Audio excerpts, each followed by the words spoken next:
গতিকে পৃথিৱীৰ সব মানুহ অনুৰাগী হ'লেও অন্তত জয়ন্ত মল্ল বৰুৱা অনুৰাগী হ'ব সেইটো আৰু মানি ল'ব নোৱাৰোঁ পৃথিৱীত। গতিকে এই মানুহজনৰ চাৰ্টিফিকেট ল'ব লাগিব এতিয়া কোন জুবিন অনুৰাগী। গতিকে এই ভণ্ডামি বাদ দিয়ক, এই ধৰণৰ ভণ্ডামি আমাক নালাগে। আমি স্পষ্টকৈ এটা কথা কৈছোঁ, ন্যায় মানে হৈছে প্ৰকৃত সত্য। ন্যায় প্ৰক্ৰিয়া আদালতে দিব, সেইবোৰ ডাইলগ মাৰিব নালাগে। আমিও আইনৰ ছাত্ৰ, আমিও জানো। কিন্তু ন্যায় দিয়াবলৈ হ'লে প্ৰাথমিক যিখিনি কাম, যিখিনি সাক্ষ্য প্ৰমাণ, সেইখিনি কোনে সংগ্ৰহ কৰিব? গৃহমন্ত্ৰী কোন? CID মুৰব্বী কোন? SIT কোনে গঠন কৰিছে? আদালতৰ সন্মুখত প্ৰকৃত সাক্ষ্য প্ৰমাণ এটা এটাকৈ যদি শুদ্ধ আৰু প্ৰকৃত তথ্য সহকাৰে উপস্থাপন কৰিব নোৱাৰে, তেতিয়াহ'লে কিহৰ পৰা ন্যায় দিব? কি ভিত্তিত ন্যায় দিব? সেই কামটো কাৰ?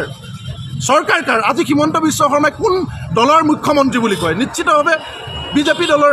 নৰেন্দ্ৰ মোদীয়ে কোন দলৰ প্ৰধানমন্ত্ৰী বুলি কয়? বিজেপি দলৰ।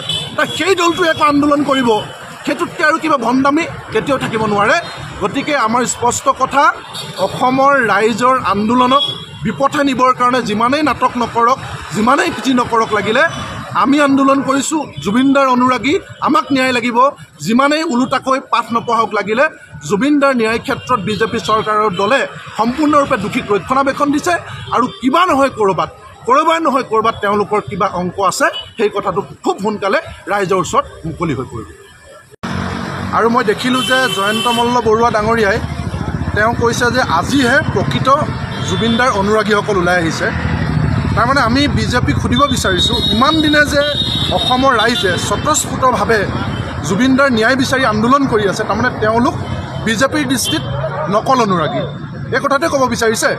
তাৰমানে পোনপটীয়াকৈ অসমবাসী ৰাইজক বিজেপিয়ে আজি অপমান কৰিছে যে আজিহে হেনো প্ৰকৃত অনুৰাগী, বিজেপিৰ বেনাৰত ওলাই অহাসকল হেনো প্ৰকৃত অনুৰাগী, প্ৰথম কথা। আৰু দ্বিতীয় কথা, আমি বিজেপিকে কথাটো সুধিব বিচাৰিছোঁ যে 1 মাহৰ পাছত তেওঁলোকে কোৱা প্ৰকৃত অনুৰাগীসকল যদি ওলাই আহিছে, মানে বিজেপিৰ দলৰ চৰকাৰখনৰ বিৰুদ্ধে বিজেপিৰে কৰ্মীসকল প্ৰকৃত অনুৰাগী যদি ওলাই আহিছে, তাৰমানে বিজেপি আজিৰ দিনটোত এই কথাটো এষ্টাব্লিছ কৰিলে যে 1 মাহ দিনে হিমন্ত বিশ্ব শৰ্মা চৰকাৰে তদন্তৰ নামত একো নকৰিলে। আৰু যিটো কথা বিজেপিৰ লগত থাকি অনুভৱ কৰি আজিৰ দিনটোত তেওঁলোক ওলাই আহিছে।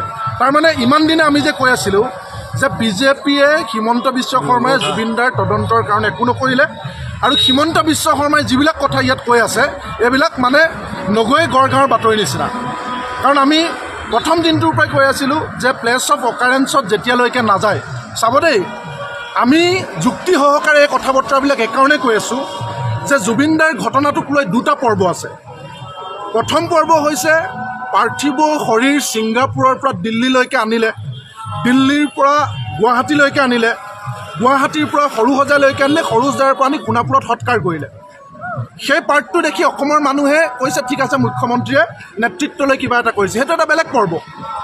কিন্তু অসমৰ মানুহে যিটো ন্যায় বিচাৰিছে, সেই সৎকাৰ পৰ্বৰ লগত ন্যায়ৰ কি সম্পৰ্ক আছে? ন্যায়ৰ কাৰণে অসম চৰকাৰে কি কৰিলে? আজিৰ দিনটোত মুখ্যমন্ত্ৰীয়ে যোৱা 16 অক্টোবৰ তাৰিখে উচ্চায়ুক্তৰ লগত দিল্লীত বহিলে, সেই কামটো 23 তাৰিখে কৰিব লাগিছিল। 22 তাৰিখে যেতিয়া সৎকাৰ কৰিলে, 22 তাৰিখৰ পিছত 23 তাৰিখে, ইমান যদি তেওঁলোকে জুবিন গাৰ্গক ভাল পায়, তেতিয়াহ'লে 23 তাৰিখে উচ্চায়ুক্তৰ লগত বহি, যেনেকৈ বহাৰ পিছদিনাখনে ছিংগাপুৰলৈ SIT যোৱাৰ কথা সিদ্ধান্ত হ'ল, 23 তাৰিখে বহি 24 তাৰিখে কিয় তালৈ যোৱাৰ কথা নক'লে? সেইটো যদি কৰিলেহেঁতেন, তেতিয়াহে ন্যায় ফেক্টৰটো আহিলেহেঁতেন, তেতিয়াহে ন্যায়ৰ কাৰণে কৰিলেহেঁতেন। এতিয়া নগৈ গড়গাঁৱৰ বাতৰি দি আজি 1 মাহৰ পাছত সেই ঠাইলৈ যোৱাৰ পিছত কিবা তাত পাবনে? এইটো নামকে ৱাস্তে মানুহক দেখুৱাই কৰা হৈছে। গতিকে এই কথা বতৰাবিলাক উত্তৰ লাগে।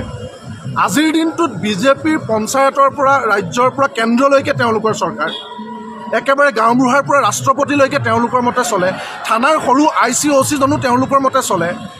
সেই দলৰে এখন চৰকাৰ, সেই দলটোৱে জামকানু মহন্তৰ নিচিনা মানুহক ডিপাৰ্টমেণ্টৰ, তেওঁলোকৰ চৰকাৰখনৰ প্ৰতিটো ডিপাৰ্টমেণ্টৰ পৰা টকা দি ফেষ্টিভেল পতালে।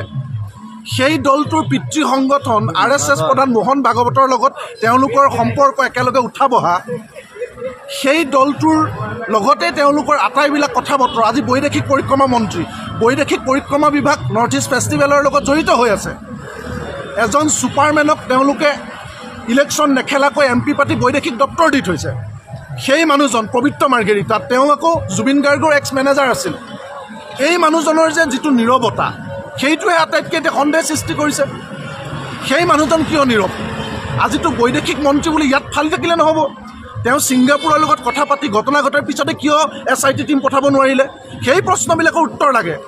সেই প্ৰশ্নবিলাক বিজেপিয়ে নিজৰ দলক নকৰি নিজৰ দলটোৰ জৰিয়তে তদন্ত খৰতকীয়া নকৰে। এটা নাটক দেখিছে যে মানুহে ওলাই আহিছে, মানুহে এতিয়া বিজেপি চৰকাৰক বেয়া পাইছে, গতিকে গা বচাবৰ কাৰণে ওলোটাই তেওঁলোকে নিজে এতিয়া জুবিন অনুৰাগী হৈছে। জুবিন অনুৰাগী বুলি কপালত ষ্টিকাৰ লগাই এতিয়া ৰাজপথত তেওঁলোক ওলাই আহিছে। এইবিলাক কম দামী মানুহে দেখিছে নহয়। আমি কোনটো কথা উত্তৰ বিচাৰিছোঁ, ক'ত সন্দেহ হৈছে? আজি আপোনালোকে চাওক যে শৰাইঘাট দলঙত যদি এজন যুৱকে জাপ মাৰি দিয়ে হঠাৎ, তেতিয়া ওচৰত থকা মানুহবিলাকে দেখি জাপ মাৰি গৈ বচোৱা বহুত উদাহৰণ আছে। তেনেস্থলত জেকেট পিন্ধি কেইজনমান পানীত নামি আছিল, তাৰ পাৰত দুজনমানে বহি নাৱত বহি তেওঁক ঠেলা মাৰি দিছিল। সেই পানীত নামিবলৈ বাৰে বাৰে মানা কৰি থোৱা চিজাৰ থকা মানুহজন তেওঁলোকৰ সন্মুখত ডুবি গ'ল, এজন মানুহে নবচালে। তাত কোনো শেষৰ ভিডিঅ'টো আমি এতিয়ালৈকে নাপালোঁ। তাতেতো গোটেই কথাটো লুকাই আছে, তাতেতো সন্দেহটো লুকাই আছে। সেই কথা বতৰাবিলাক বিজেপি এটা নকয় তেওঁলোকে ওলোটাই অসমৰ মানুহক অপমান কৰি মানুহখিনি জুবিনৰ যিখিনি অনুৰাগী, সেই অনুৰাগীসকল হেনো এতিয়া নকল অনুৰাগী আৰু তেওঁলোকে প্ৰকৃত অনুৰাগী। কি ভিত্তিত গম পালে আৰু কোনে কৈছে? জয়ন্ত মল্ল বৰুৱাই।